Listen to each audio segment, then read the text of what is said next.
In the quiet village of Umuaka, nestled beside the great Ngele forest, lived a girl of rare beauty and mystery. Her name was Nnenna. Gentle, graceful, and kind-hearted, the villagers adored her, but no one knew her secret. By night, Nnenna became something else. When the moon rose high and the winds fell silent, her human form melted away, and she turned into a magnificent python, thick as a tree trunk, with eyes that shimmered like fireflies. She would slither silently into the forest, hiding her truth from the world. And with the first light of dawn, she returned to her human form, as though nothing had happened. As time passed, Nnenna fell deeply in love with a young man named Ejike, the only son of Okafor, the greatest hunter in the village. Ejike was strong, brave, and kind, just like his father. Their love blossomed under the sun and by the streams. Villagers often gossiped about how inseparable they were, but neither Nnenna nor Ejike cared. Their hearts were bound. One evening, as the sun dipped behind the trees, Nnenna took Ejike's hand and led him into the forest. Her eyes were heavy with a secret. She could no longer hide the truth, not from the man she loved.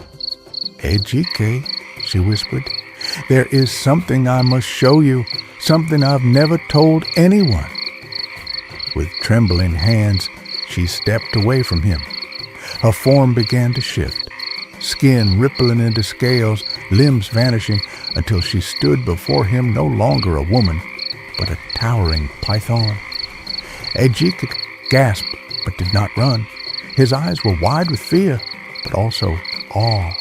Unbeknownst to them, Okafor was also in the forest, hunting. From a distance, he saw what looked like a monstrous snake looming over his son. Panic gripped his heart. Without thinking, he raised his rifle, aimed, and fired. Bang!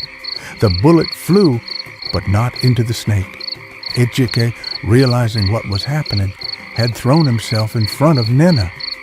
The shot struck his chest. He collapsed to the forest floor. Nnenna screamed, her voice echoing through the trees like thunder. In an instant, she transformed back into her human form, cradling Ejike's lifeless body as tears poured from her eyes. Okafor, horrified by what he had done, fled back to the village. Breathless and shaking, he rallied the other hunters and led them to the forest.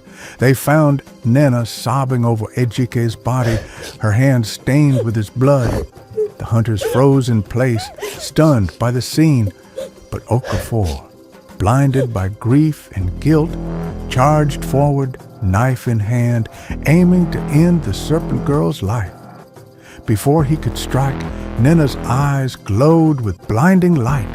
Her rage filled the air like a storm. Okafor froze mid-step, paralyzed. His limbs shook.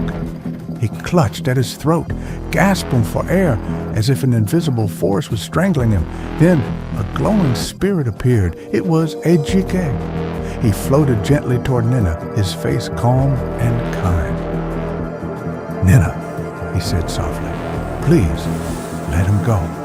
He didn't know. He was trying to protect me. Remember our love, not this moment of pain." Nnenna's fury melted. Her glowing eyes dimmed. Tears fell from her cheek. She released Okafor. The air calmed. Rising to her feet, Nnenna turned to the hunters. "I will leave this place," she said, voice filled with sorrow, "and never return. I will mourn the one I loved far away from your world." Without another word, she vanished into the depths of the forest, never to be seen again.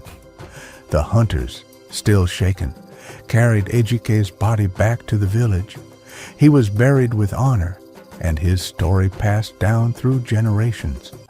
Some say that on quiet nights when the moon is full, a great python can be seen watching from the forest's edge, its eyes glistening with tears. Do you think she will return to take her revenge on Ejike's father, or to find love again? Share your thoughts in the comments below.